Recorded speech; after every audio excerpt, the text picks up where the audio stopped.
நமஸ்காரம். உங்க கல்பனா ஸ்ரீகாந்த். ஏப்ரல் மாசம் தனுசு ராசி மற்றும் தனுசு லக்ன அன்பர்களுக்கு எப்படி இருக்கும் அப்படின்றது இந்த பதிவுல தெளிவா நம்ம பார்க்க போறோம். பல விஷயங்கள் உங்களுக்கு நல்லா இருக்கு, ஆனா அதே சமயம் பல விஷயங்கள் சுகத்தை கெடுக்கக்கூடிய வகையில இருக்கு. ஸோ அது என்ன ஏதுன்றது உங்களுக்கு தெளிவா நான் சொல்றேன். நம்ம சேனல் இதுதான் ஃபர்ஸ்ட் டைம் பாக்குறீங்கன்னா சப்ஸ்கிரைப் பண்ணிக்கோங்க. பொதுவா நீங்க கொடுக்குற வரவேற்பு எனக்கு அவ்வளவு சந்தோஷமா இருக்கு. ஏன்னா அப்பாயின்மெண்ட் பார்த்து வாங்குறவங்க எல்லாருமே நீங்க சொல்றது என்னன்னா, மேடம் உங்களுடைய மாத பலன்ல எது எச்சரிக்கையா இருக்கணும் நான் குறிச்சு வச்சுட்டு அதெல்லாம் காஷனா இருப்பேன் மேடம், அப்ப ஸ்மூத்தா முடியுது, ஆனா அந்த பிரச்சனைகள்லாம் வந்துச்சு அப்படின்னு சொல்லும் போது ஓ மை காட், இது ரொம்ப ஸ்ட்ரெயினிங்கா இருந்தா கூட பண்ணணும் அப்படின்ற ஒரு உற்சாகத்தை கொடுக்கறதுக்கு ரொம்ப ரொம்ப சந்தோஷம். சரி, நீங்க எந்தெந்த பாயிண்ட்ல கேர்ஃபுல்லா இருக்கணும், எது சூப்பரா இருக்கு அப்படின்றது நான் சொல்றேன். ஃபர்ஸ்ட் அண்ட் ஃபார்மோஸ்ட் பாத்தீங்கன்னா, நீங்க நெக்ஸ்ட் ஸ்டேஜ் ஆஃப் லைஃப்க்கு போறதுக்கு பல வழிகாட்டுதல் உங்களுக்கு ஏற்படும். ஏன்னா குரு உங்களையே பார்த்துட்டு இருக்காரு. அது மட்டுமா, உங்களுடைய லாபஸ்தானத்தையும் குரு பார்க்கிறாரு இல்லையா? அப்ப எவ்வளவு சிக்கல்கள், எவ்வளவு பிரச்சனைகள் எதுவாக இருந்தாலும் நீங்க எந்த ரோல்ல இருக்கீங்களோ அதுல இருந்து ஒரு அப்லிஃப்ட்மெண்ட் உங்களுக்கு காத்துட்டு இருக்கு அப்படின்றதுல எந்த விதமான ஒரு சந்தேகமும் இல்லை. சோ நோட் பண்ணி வச்சுக்கோங்க. ஆனா சுகஸ்தானத்துல பாத்தீங்கன்னா சனி, சூரியன், செவ்வாய், புதனும் அங்க நடப்போட போறாரு. அப்போ நீங்க எந்த ஒரு முயற்சி எடுத்தாலுமே அந்த இடத்துல சிறு தடங்கல்கள் அல்லது பெரிய தடங்கல்கள் வரதுக்குண்டான வாய்ப்புகள் அதிகமா இருக்கு. அந்த சிறு பெரியன்றதுல வித்தியாசம் என்னன்னு பாத்தீங்கன்னா, உங்க சுய ஜாதகத்தில் இருக்கக்கூடிய தசா புத்தி அந்தரங்கள் தான். சோ எதுவாக இருந்தாலும் நீங்க ஒரு விஷயம் சூப்பர்னு ஸ்டார்ட் பண்ணுவீங்க, ஆனா அங்க ஒரு முட்டுக்கட்டையா ஒருத்தர் வைப்பார். நீங்க நினைச்சதுக்கு ஆப்போசிட்டா இன்னொருத்தர் சொல்வார். அந்த இடத்துல உங்களுடைய முடிவுகள் எடுக்காம தடுமாறுவீங்க. அண்ட் மோர் ஓவர் தனுசு ராசி அப்படின்னாலே அவங்களுக்கு ரொம்ப இம்பார்ட்டன்ட் அப்படின்றது அவங்களுடைய தாயார். அந்த இடத்துல நீங்க முக்கியமா ஒரு விஷயத்துக்கு இன்டர்வியூ அட்டென்ட் பண்ண போகும்போது அம்மாவுக்கு திடீர்னு வாமிட் பண்ணி நீங்க ஹாஸ்பிட்டலுக்கு போற மாதிரி அங்க ஒரு இடைஞ்சல்கள் ஏற்படும். அதே மாதிரி நீங்க நம்பர் 1 சூப்பர் அப்படின்னு நினைக்கிறவங்க அவங்களுக்கு ஆப்போசிட்டா உங்களுக்கு நடந்துக்கிற மாதிரி பல விஷயங்கள் இருக்கும். ஏன்னா சனி, சூரியன் அண்ட் செவ்வாய் இவங்க 3 பேருமே பாத்தீங்கன்னா ஃப்ரிக்ஷனுக்கு உண்டானவங்க. சோ இந்த இடத்துல நீங்க எப்படி சமாளிக்கணும் அப்படின்னா, அதனுடைய எக்ஸ்பர்ட்ஸ் நீங்க கனெக்ட் ஆயிட்டீங்கன்னா பல ரூபத்துல நீங்க ஜெயிக்க முடியும்ன்றது ஞாபகம் வச்சுக்கோங்க. வீடு சம்பந்தமான ரிப்பேர் தேவையில்லாம வரதுக்கு உண்டான வாய்ப்புகள் இருக்கு. செலவு இப்பதான் சேர்த்து வச்சுங்க, ஆனா ஒரு பெரிய செலவு வீடு கொடுத்துருச்சு அப்படின்னு நினைப்பீங்க. நல்லா ஒரு வண்டியில போயிட்டு இருப்பீங்க, அந்த வண்டி திடீர்னு ப்ராப்ளம் ஆகி சார் மாத்திக்கிறது நல்லது சார் அப்படின்னு சொல்லுவாங்க. சோ அப்ப அந்த செலவு உங்க கதவை தட்டுறதுக்கு நிறைய வாய்ப்புகள் இருக்கு. அதே மாதிரி படிச்சுட்டு இருக்கக்கூடிய குழந்தைங்க யாராக இருந்தாலும் சரி, இப்ப நெக்ஸ்ட் ஸ்டேஜ் ஆஃப் லைஃப்க்கு போவீங்க எந்த டவுட்டும் இல்ல, ஆனா குழப்பம் வரும். நீங்க ஒரு செக்டார் போலாம் அப்படின்னு நினைச்சிருப்பீங்க. ஃபார் எக்ஸாம்பிள் நீங்க இன்ஜினியரிங் எடுக்கலாம்னு நினைச்சிருப்பீங்க, ஆனா உங்களுடைய அம்மா அப்பா சுற்றத்தார் உங்களுடைய ஃப்ரெண்ட்ஸ் போய் இன்ஜினியரிங் படிப்ப இன்ஜினியரிங் படிச்சவங்க சும்மா இருக்கான் அப்படின்னு சொல்லி உங்களுக்கு சொல்லுவாங்க. சோ நிறைய கன்ஃபியூஷன்ஸ் அங்க ஏற்படும் அப்படின்றதுல மைண்ட்ல ஞாபகம் வச்சுக்கோங்க. சோ உடனே நீங்க என்ன பண்ணும், நீங்க எதுல டாப், நீங்க எதுல வின் பண்ணுவீங்க, அது ஸ்பெஷலைஸ்டா பண்றதுக்கு என்ன வழி அப்படின்றது உங்களுடைய குரு கிட்ட, குருன்னா டீச்சரா இருக்கலாம், மென்டாரா இருக்கலாம், அல்லது அதுல எக்ஸ்பர்ட்டா இருக்கக்கூடிய ஒரு கைடன்ஸோட நீங்க ப்ரொசீட் பண்ணீங்கன்னா எந்த விதமான பயம் பாதிப்பு கிடையாது அப்படின்றது ஞாபகம் வச்சுக்கோங்க. அண்ட் சேலஞ்சிங் எக்ஸாம்ஸ் எழுதக்கூடியவங்க எல்லாம் கண்டிப்பா பிரசன்டேஷன் அப்படின்றதுல தெளிவா இருங்க. எடுத்தோடனே ஒரு விஷயத்தை அடிச்சுட்டு போறதுன்றதெல்லாம் வேண்டாம். மனசு இங்க கொஞ்சம் பாடுபடும், ஆனா அந்த பாடுபட்டாலும் ரிசல்ட்ஸ் பயப்பட வேண்டிய அவசியங்கள் இல்லை அப்படின்றது ஞாபகம் வச்சுக்கோங்க. அண்ட் மேலும் திருமணம் தயவு செஞ்சு நீங்க தனுசு ராசியா இருந்தீங்க அப்படின்னா இதை மட்டும் மிஸ்ஸே பண்ணிடாதீங்க.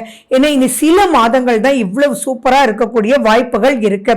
உங்களுக்கு 30 வயசாச்சு, ஏன் கல்யாணம் ஆகி டைவர்ஸ் ஆச்சு, டைவர்ஸ் ஆகி 5 வருஷம் ஆச்சு அப்படின்னாலும் எதுவுமே அமையல அப்படின்னாலும் இப்ப திருமணத்துக்கும் மறுமணத்துக்கும் தொடர்ந்து ஒவ்வொரு மாதமும் நான் சொல்லிட்டு வரேன். நீங்க இப்ப ப்ரொசீட் பண்ணீங்க அப்படின்னா ஆட்டோமேட்டிக்கா உங்க மனசுக்கு திருப்தியானவங்க, உங்களுடைய சோல்மேட் உங்களுக்கு மறுபடியும் கிடைக்கக்கூடிய வாய்ப்புகள் இருக்கு. சரி, டைவர்ஸே ஆச்சு, ஆனா உங்களுக்கு உங்களுடைய கணவர் மேல ரொம்ப பிரியமா இருந்தீங்க, ஆனா ஏதோ சூழ்நிலை அப்படின்னா இப்ப நீங்க அவங்களோட பேசும்போது அவங்களுக்கும் திருமணம் ஆகலைன்னா திரும்பி ரீஜாயின் ஆறதுக்கும் வாய்ப்புகள் ரொம்ப அதிகமா இருக்கு. ஜாதகங்கள் நிறைய வந்துட்டே இருந்தது, அதுக்கப்புறம் வரல அப்படின்னா முதல்ல வந்த ஜாதகங்களை ஜஸ்ட் லைக் தட் திருப்பி அவங்களுக்கு ஒரு ஃபோன் பண்ணுங்க, அதுக்குள்ளேயே அவங்க இருக்கிறதுக்கு உண்டான அமைப்புகள் இருக்கு. ஸோ லாபகரமான வாழ்க்கை இப்ப இப்ப நீங்க தேர்ந்தெடுக்கக்கூடிய வாழ்க்கை நல்ல ஒரு சோல்மேட் கிடைப்பாங்கன்றப்ப நீங்க அதை மிஸ் பண்ணக்கூடாது இல்லையா? அதை மட்டும் நீங்க மைண்ட்ல ரொம்பவே ஞாபகம் வச்சுக்கணும்ன்றது பார்த்துக்கணும்.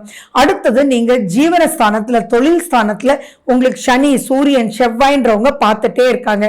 ஸோ இப்ப பெரும் வளர்ச்சி பெரும் இன்வெஸ்ட்மெண்ட்ஸ் அப்படின்றதெல்லாம் தயவு செஞ்சு பிசினஸ்ல வேண்டாம். அடுத்தது நீங்க வேலையில் இருக்கீங்க அப்படின்னா மற்றது வேலைக்கு போகணும் அப்படின்னா கண்டிப்பா அங்க வேலை கிடைச்சிருச்சா, கண்டிப்பா கன்ஃபார்ம் தானா, அப்பாயின்மெண்ட் லெட்டர் மட்டும் வந்துச்சு ஆனா அவங்களுக்கு டைம் எடுக்கிறாங்க, ஆனா அந்த டைம்னால இது விட்டுட்டீங்கன்ற மாதிரி பிரச்சனைக்குள்ளெல்லாம் நீங்க மாட்டவே கூடாது. கண்டிப்பா சுகங்கள் கெடும். ஸோ இப்போ நீங்க ஸ்மூத்தா போயிட்டு இருப்பீங்க. உங்களுடைய ஹையர் பாஸ் கூப்பிட்டு இல்லப்பா நீ இனிமே கண்டிப்பா நீ ஆஃபீஸ்க்கு வந்துடணும், இந்த டைம் வரைக்கும் இந்த டைம் நீ ஒர்க் பண்ணணும் அப்படின்னு உங்க ஒர்க் கல்ச்சரையே மாத்தி டைட் பண்றதுக்கும், வீட்டுக்கு போய் இந்த லேப்டாப்பை நான் கொடுக்குறேன் நீ வீட்டுக்கு போயும் இதெல்லாம் பண்ணிட்டு வா அப்படின்னு சொல்லி பிரஷர் கொடுக்கறதுக்கு உண்டான அமைப்புகள் அதிகமாக இருக்கு. ஸோ அதை எப்படி நீங்க முறியடிச்சு ப்ரொசீட் பண்ணணும்ன்றது கேர்ஃபுல்லா இருங்க.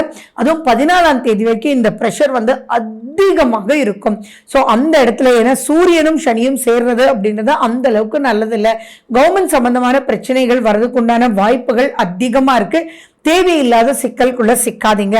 பிசினஸ் பண்ணிட்டு இருக்கீங்க அப்படின்னா கண்டிப்பா நீங்க அக்கௌண்ட்ஸ்ல ரீசெக் பண்ணணும், கிராஸ் செக் பண்ணணும். அக்கௌண்டன்ட்டை நம்பிட்டேன், ஆடிட்டரை நம்பிட்டேன் அப்படின்ற பாயிண்ட் எல்லாம் இல்லாம கண்டிப்பா நீங்க பர்சனலா போய் கொஸ்டின்ஸ் எல்லாம் ரைஸ் பண்ணி நீங்க கட்ட வேண்டிய அமௌண்ட் எல்லாம் நீங்க கரெக்டா கட்டி ப்ரொசீட் பண்ணிக்கணும்.